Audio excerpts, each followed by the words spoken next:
Buenas, gracias por estar aquí con nosotros en su programa Tal y Como Es. Y bueno, como siempre me acompaña, ustedes obviamente en sus casas y Miguel Estrella. Miguel, ¿cómo te sientes? Gracias, Arely. Muy contento de estar aquí. Ya estamos ya a final de año. Apenas unos días Recta final. tendremos el año 2024. Y agradecer a Arely por la audiencia y el hecho de la gran colaboración que tienen para convertirnos en parte ya de su programación. Así es, Miguel. Definitivamente, bueno, no se olviden como quiera, aún en el 2024, de darle a ese botón que dice suscríbete para seguir apoyando a este programa. Y traerles a ustedes los temas de interés con relación a el acontecer tanto en la República Dominicana como aquí en los Estados Unidos y en este caso Nueva York.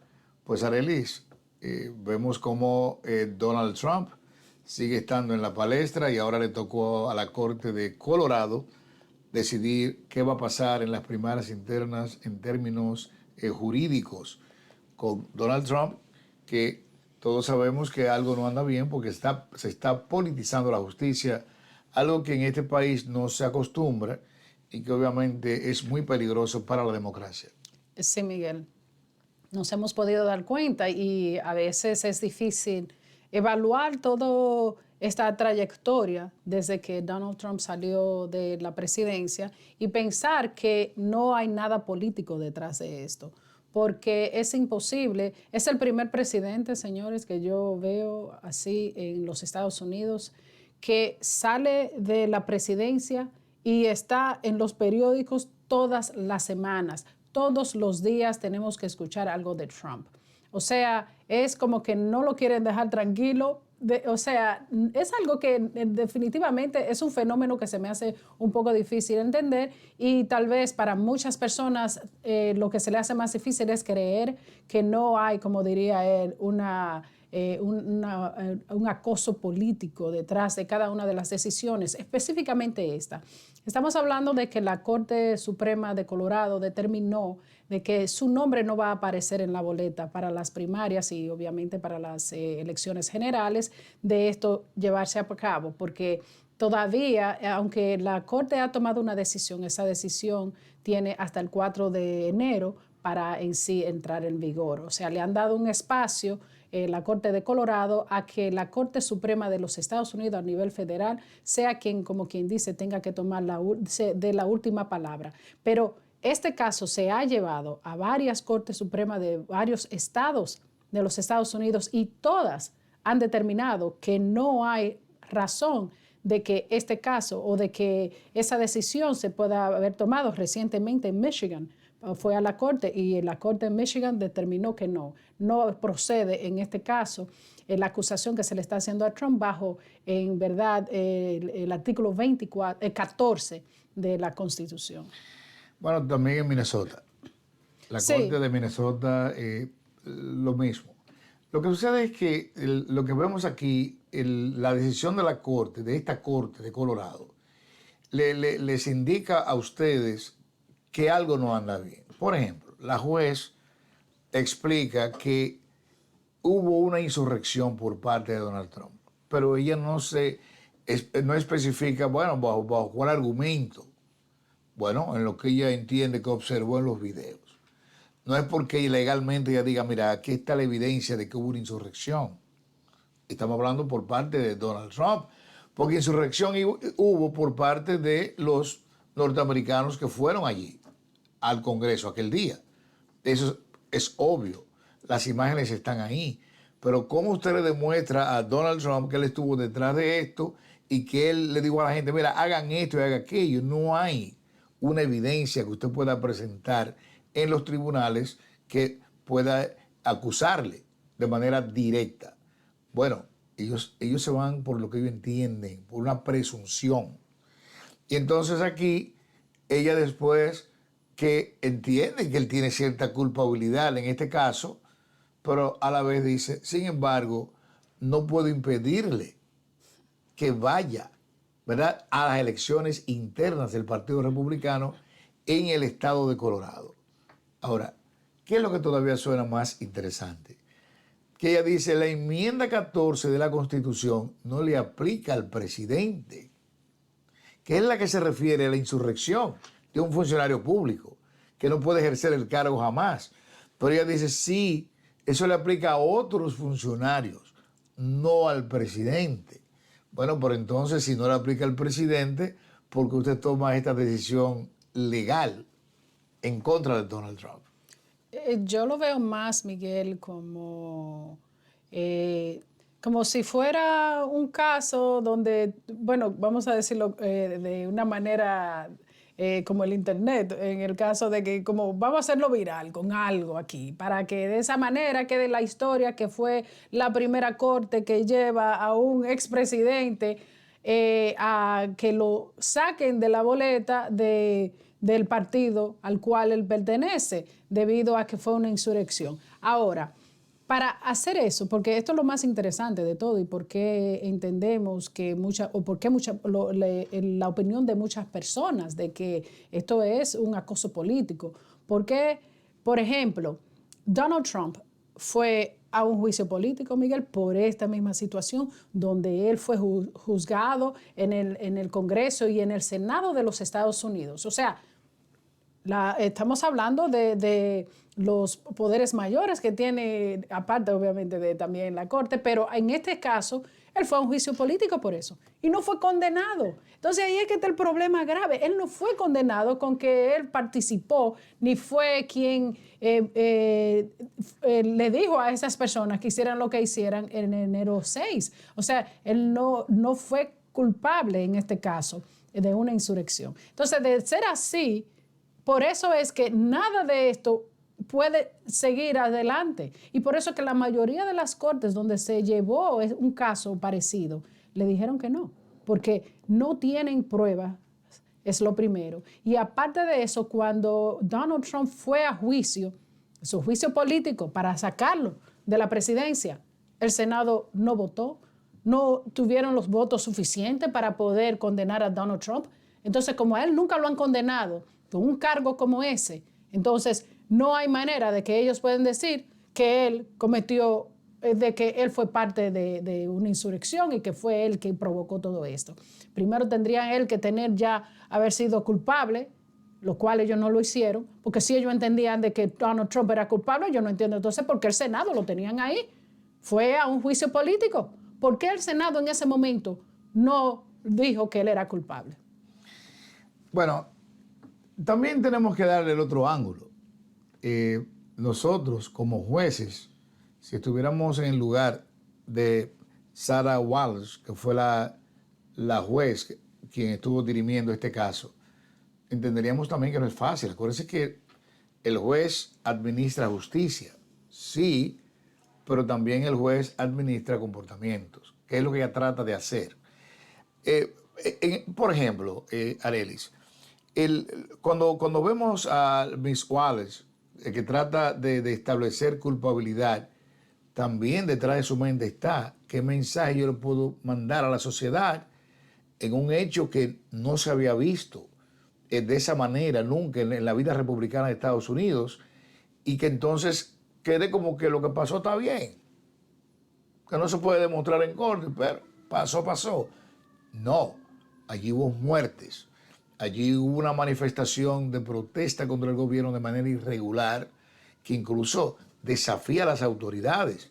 Entonces, es difícil para un juez, máximo de una corte distrital como es Miss Wallace, que le diga a ustedes, no, eso está bien, puede ir a las elecciones sin problema. No, ella trató de decir, bueno, él puede ir a las elecciones, pero el mensaje debe llegar a la sociedad de que lo que pasó ahí no estuvo bien y que su comportamiento, en este caso el de Donald Trump, no estuvo lo suficientemente claro para establecer a simple vista que él no tiene culpabilidad. Me imagino que por ahí anda. Sí, te puedo entender perfectamente, sí, Miguel, si lo analizamos de esa manera, pero también si vemos la otra parte, si los jueces, porque fueron 4 en este caso que tomaron una decisión, eran 7 jueces y 4 de ellos estuvieron a favor de esa decisión, por eso fue que determinaron eso. Pero entonces, de ser así, de que ellos entienden de que en verdad él hizo lo que hizo y no deberíamos de dejar y olvidarnos y pensar de que cualquier persona o cualquier presidente, porque sea presidente, puede hacer lo que le dé la gana en los Estados Unidos. Entonces, la pregunta es, Miguel, ¿por qué ellos dejan esa decisión en la Corte Suprema de los Estados Unidos y en ese momento no toman una decisión? O sea, la Corte dijo, bueno, vamos a tomar una decisión, pero en verdad no la vamos a tomar. Vamos a dejarlo para que entonces sea la Corte Suprema de los Estados Unidos, la Corte Federal, que tenga que tomar esta decisión. Le vamos a dejar hasta enero 4 para esto. Si ellos entendían de que en sí ellos su convicción decía que esta decisión era la correcta. Entonces, desde ese momento debieron de haber determinado y no esperar hasta después para ver qué determina la Corte Suprema o la Corte Federal. Ahora, en cuanto a las primarias del partido, Miguel, el Partido Republicano todavía puede celebrar sus elecciones y tomar un procedimiento totalmente diferente, donde no tenga que ser a través de una boleta, sino un caucus, como ellos en muchos estados lo hacen. O sea, no hay problema. El mismo partido entonces determina quién va a ser la persona que va a correr por ese partido específicamente. O sea que solamente vamos a decir que antes de esa fecha, la Corte Federal determina que en verdad la Corte de Colorado está de acuerdo con la decisión de la Corte de Colorado. Bueno, entonces todavía ellos pueden en sí hacer sus elecciones internas dentro del partido en Colorado. O sea, eso no va a dejar de que el Partido Republicano pueda celebrar sus elecciones primarias. O sea, no utilizará el mismo método, pero tiene la potestad de utilizar un método completamente diferente. Eso es importante que nuestra población entienda eso también. No, y el hecho de que, o sea, porque es una corte del distrito, un distrital, pero es federal también, con la jurisdicción en Colorado. Ahora es local. Acuérdense que el gobierno federal es el gobierno de 50 estados, el gobierno central de 50 estados, donde cada estado tiene su gobierno independiente, que los une en 7 estamentos al gobierno federal, nada más. Lo demás es local. Ahora, ¿qué sucede aquí? Bueno, que ellos hacen lo que tienen que hacer de manera local. Usted en su barrio toma las decisiones que tiene que tomar, pero en las cortes o en la presidencia, el gobierno que se encargue de tomar sus decisiones. En este caso, la Suprema Corte de Justicia de Estados Unidos, ¿de qué se encarga? De estudiar, analizar e interpretar la Constitución de los Estados Unidos. Entonces, allí donde se van a analizar y a poner de relieve estos estamentos jurídicos que se han puesto en marcha en cada uno de estos casos. Y los jueces, que aquí se da un caso, Arelis, que habría que analizar también. En Colorado, de 7 jueces, 3 votaron en contra de la juez Sarah Wallace. Quiere decir que ahí te está diciendo que hay gente que dirime, que no está de acuerdo con esa decisión. 3 de 7 no estuvieron de acuerdo con esta juez. Ahora, en la Suprema Corte de Justicia todavía se puede ver más claro, de acuerdo a nuestra óptica, porque aquí ahora vemos que la Suprema Corte de Justicia está compuesta por 9 justices. 9 jueces. No son jueces, le llaman justices. ¿Por qué le llaman justices aquí? Porque ellos lo consideran doctores en leyes. Son gente que eso es otra cosa, de acuerdo a la jurisprudencia de los Estados Unidos. Entonces, esa gente son genios. Da gusto hablar con una de esas gente. Entonces, ellos son maestros interpretando la Constitución. Pero aparte de eso, a Donald Trump le tocó juramentar 3. Entonces, la correlación de fuerzas que hay en la Suprema Corte de Justicia es 6 jueces de 9 han sido nombrados o escogidos por los republicanos y 3 por los demócratas.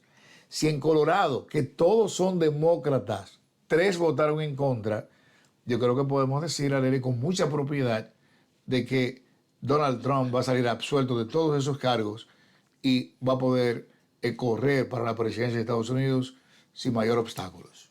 Así es, Miguel. Yo lo que pienso es que tal vez esto fue más para tener, para viralizarse, digo, en este caso, para que, bueno, esté en los libros de historia de que la Corte de Colorado determinó que Donald Trump no podía correr, porque es obvio que lo más probable y lo más seguro que ellos lo saben, Miguel. Lo saben porque primero no toman la decisión ahí mismo. Es lo primero, o sea, dejan que la Corte Suprema sea que tenga que tomar esa decisión. Ellos saben la diferencia que existe en cuanto a los jueces que están en esa corte. Entonces, ellos saben que eso no va a ir para ningún sitio. Pero hay algo que me gustaría que nuestro señor director nos muestre. Hay un párrafo, es una especie de foto, pero es como un párrafo, que sería bueno, porque también este párrafo indica muchas cosas que podrían todavía verse, pero que explican. Por ejemplo, este párrafo, que es donde, mire, fíjese ahí. Aquí tienen. Estas tres, ¿verdad? Personas que enfrentan a Donald Trump tienen el apoyo, el soporte de buenas fundaciones, de grupos de apoyo. ¿Te das cuenta? De grupos de apoyo que hasta ahora han fallado en no removerlo de la boleta. O sea, hay sectores económicos que apoyan el hecho de que Trump no vaya como presidente. Y estas cortes, obviamente, muchos de estos jueces son electos. Entonces, si van en contra del poder económico que le dé el apoyo para que ellos lleguen, pues ahí se quedan. No son reelectos. Sí. Entonces, como podemos ver, hay sectores de mucho poder, también en Nueva York lo sabemos, en todos los estados, que muchos están a favor y otros en contra. Ahora estamos hablando de los que están en contra y que de una manera u otra no le están dando el apoyo a Trump y de otra manera ponen a los jueces contra la pared. A defender sus intereses, Miguel. De eso es que se trata en muchísimos casos. Donde está el dinero, follow the money. Sigan el dinero. Bueno, Miguel, creo que hemos llegado al final de esta entrega más de Tal y Como Es y los esperamos en la próxima. Y desearles un feliz año. Así 2024. es. Felicidades.